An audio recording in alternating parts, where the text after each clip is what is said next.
So 2 days ago, Israel launched a bombing campaign dubbed Operation Protective Edge against Gaza that's still ongoing.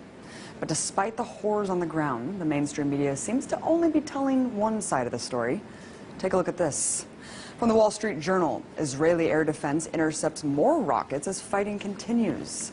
And the LA Times goes on to declare that Palestinian rockets reach farther into Israel. And lastly, the New York Times makes it seem like there's an equal playing field by stating Israel and Hamas simply exchange fire. Well, I guess I really can't expect more from a media apparatus that essentially works as stenographers for the U.S. government. Let's take a listen to what the issue is being framed by the White House. We strongly condemn the continuing rocket fire into Israel and the deliberate targeting of civilians by terrorist organizations in Gaza. No country can accept rocket fire aimed at civilians, and we support Israel's right to defend itself against these vicious attacks. At the same time, we appreciate the call that Prime Minister Netanyahu himself has made publicly to act responsibly. Wait, what? Acting responsibly? I must be in the twilight zone, because to me, the collective punishment of an entire population is the opposite of responsible. So, what's the reality on the ground? Well, just in the last 24 hours, Israeli forces have conducted airstrikes that have struck 160 sites in Gaza, according to the IDF. In total, 550 sites have been bombed. And considering the fact that Gaza is one of the most densely populated places on Earth, with over 1 million inhabitants, any aerial strike conducted in the region almost certainly means civilian deaths.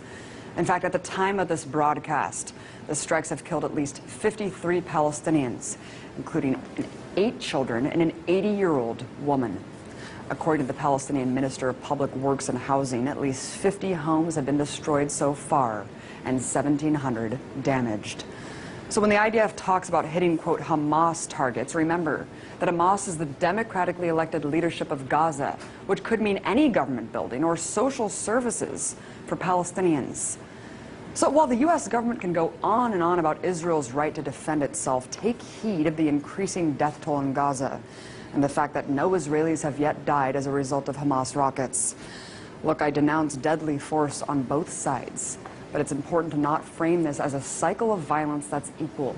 One is the colonizer-oppressor, the other, the colonized oppressed.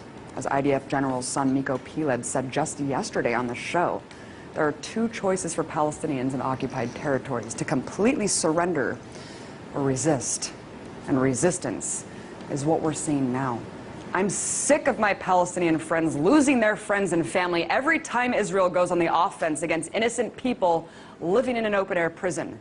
So if demolishing homes, conducting mass arrests, and bombing civilians is, quote, responsible, I shudder to think how many people have to die in order to define irresponsible.